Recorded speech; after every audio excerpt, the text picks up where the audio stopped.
Welcome back to the channel, Howson IRL, Stephen here. I'm going to be showing you today how to pack a rucksack for a weighted march. Now there's loads of different endurance events where you might want to be carrying weight. You've seen the explosion of things like high rocks and CrossFit where people are wearing weighted vests. That's a whole different thing, that's very close to the body. But some endurance events require that you put weight in a backpack and get walking with it. Now, whether you're through hiking, whether you're tabbing in the military, or whether you're rucking for a little bit of fitness, there is a right and a wrong way to pack a rucksack, and I'm going to show you how to pack it today. Start with the essential items. I'm talking first aid kit, I'm talking warm kit, I'm talking extra food, I'm talking water, I'm talking stuff that's going to keep you alive and not a pair of breeze blocks just because you wanted the weight. Use useful items and then see how much weight you need to add to get to the final weight that you're looking to get towards. Don't just fill it with nonsense, fill it with items that you're going to use. And if you still need to add a little bit of weight, that's when we'll get dead weight and we'll put it in. Now, I've been using this for a long time. I've used this in my weighted vest, and I've also used it in my rucksacks when I've had to do something that requires a little bit of weight. My dad machined this for me out of steel. This is 20 pound on its own. It's a seriously heavy bit of kit. Sometimes it gets rusty, and sometimes it's a right pain in the arse if you drop it on your toes. But for packing a bag, it takes up very little room, and it just slides into the little flap at the back of any of the rucksacks. However, I admit it is a little bit ghetto, and there are better things out there for it. So you can get yourself one of these off Amazon, which is made for the job. And again, it just goes right underneath the flap and is in the perfect place for you to carry the weight. Now, if you don't want to go out and buy something, it's understandable. My wife has had these lying around the house for a long time. She used these when we went and did our Paris 10 march, and these are perfectly adequate. Again, you just got to remember that you've got to get them right next to the back and don't just stuff them in the bottom or lie the bottom. That's going to really hurt your back and drag you into all sorts of weird positions, but they're a really useful thing to try. As are these. So this is the military 58 pattern water bottle. It's the best water bottle. They've never come up with anything even close to being this good. Super hard wearing. You can't just bang a bottle of Evian in the bottom of your bag, because the second you take it off and drop it, it's going to split. And now you're not carrying that 2 litres or 2 kilograms of water anymore. These things are virtually indestructible. Fill some of these up with water. Obviously you don't want to be carrying, 25 of these in your backpack. But if you're a pound or two short, one of these is perfect. Now, if you're thinking about putting some weight plates in there, if you're talking £5, £10, a couple of kilograms, that's okay, as long as you can make sure it goes straight to the back. I wouldn't advise putting like a 25 kilogram bumper plate in your bag. I know that there's specific sort of straps and holders that you can get where those things screw on, but it's not really my cup of tea. I also wouldn't advise putting a kettlebell in there.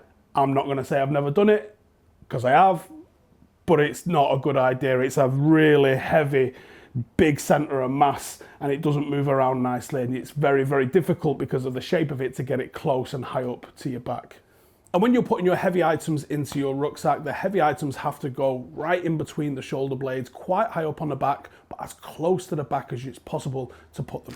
Now, obviously the most important thing in this is the rucksack. By and large, you need something that's going to have comfortable shoulder straps if you're carrying any sort of weight. That is the most important thing.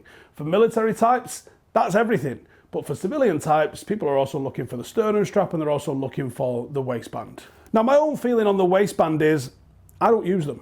Now, I've seen some really good videos though out on YouTube from FNG Academy and also Gritty Soldier, where they're talking about rucking with heavy weight, and they do talk about using the waist strap. So for me, it's a personal preference, and if you want to use it, then go for it, but I don't.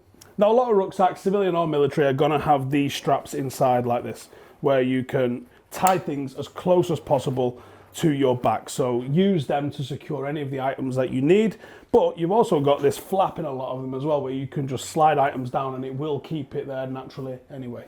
Now, for the demo purpose, imagine it's full of all of our useful things, our spare socks, our spare underpants, we're talking first aid kit, food, all that sort of stuff. Let's presume that's in there, and I've added my weight plate in there as well. You don't just want it flopping around like that. You want to be able to give it a little bit of volume and then cinch it all in so it's nice and tight. To do that, we're going to add a sleeping bag. So we're not going to put the sleeping bag in just like this. We want the sleeping bag to form around the items that are inside the bag and create the best shape for us. So that's what we're going to go and do. So when we're putting our sleeping bag into our rucksack, we're not just going to put it in one piece. We're going to try and form it in the way we want it. So as I mentioned, you want the weight high up and you want it in the center of your bag. So what you're going to do is you're going to fold like a couple of Zs in the sleeping bag, And then you're going to stuff those into the bottom to give it a little bit of height, and then you're going to lay the rest of that sleeping bag around the top of the weight. And then we're going to add the things like our water and things like that to sit on top of that sleeping bag. So we've compressed the bottom. That's all sleeping bag. It weighs next to nothing. It's synthetic. You're talking a pound at most. And then we'll put the extra items that need to go in, like our camelback.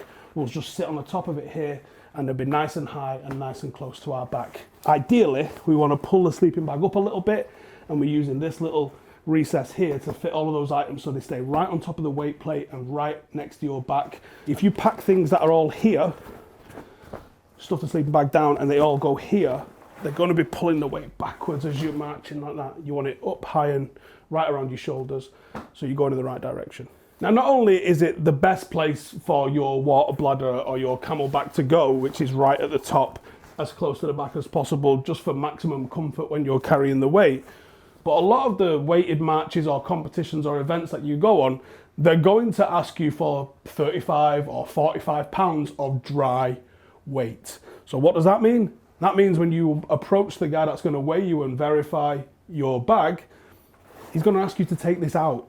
So you need to have it somewhere that's nice and accessible at the top, so you can take it out and you can weigh your rucksack, and then you can put it all back in, because this doesn't count because you'll be drinking it all the way around.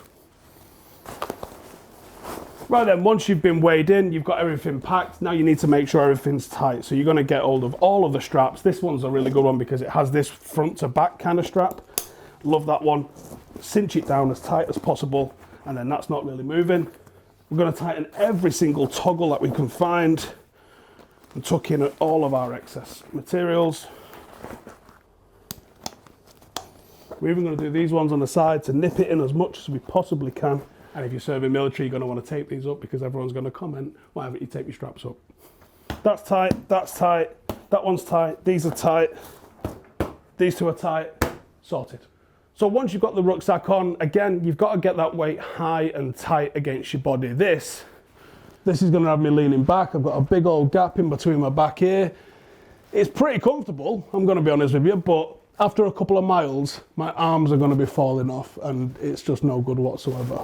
Get a hold of your straps, lean forward, bump it up, tighten them down, and then it's nice and high and it doesn't move on the top of your back.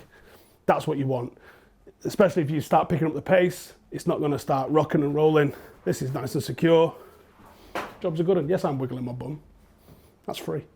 Like I said, you can use a sternum strap if you have one to take a little bit of the pressure off your shoulders. As you can see, it likes to pull your shoulders back a little bit. Or you can add the waist strap if you want to take a little bit of weight and put it on your hips just a little bit, but I like to rock it like this. When it comes to choosing the correct rucksack, there's a couple of things that you need to be looking for. Now, I've got loads of different rucksacks and all sorts of different flavors.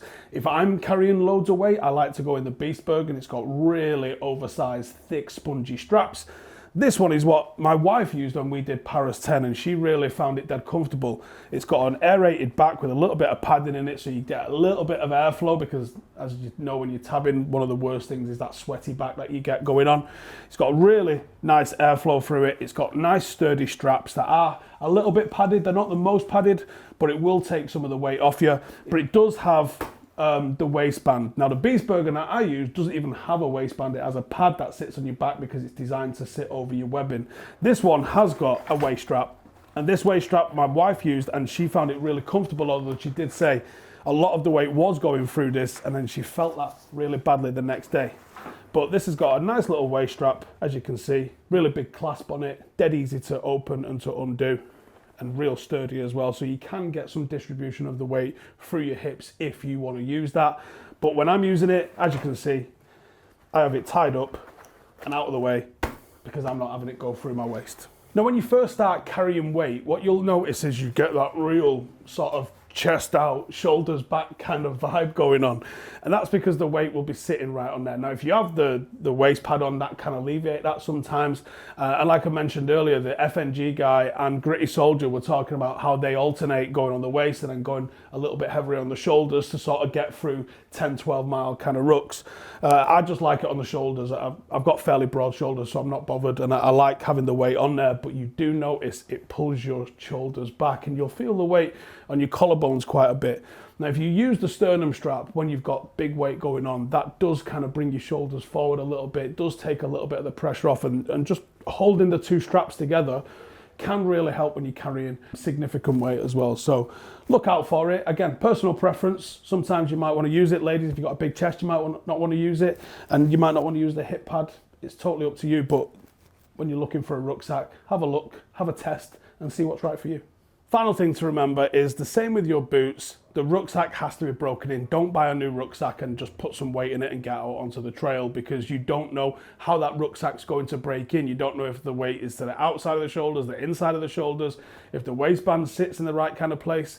Every single piece of equipment that you get for hiking, you have to test. And there you have it. That is how you pack a rucksack for a weighted march, for training, or for any events that you want to go and do. Hopefully you've enjoyed that video. If you have, please leave us a comment, like the video, subscribe if you're new, and I will see you in the next one. Later.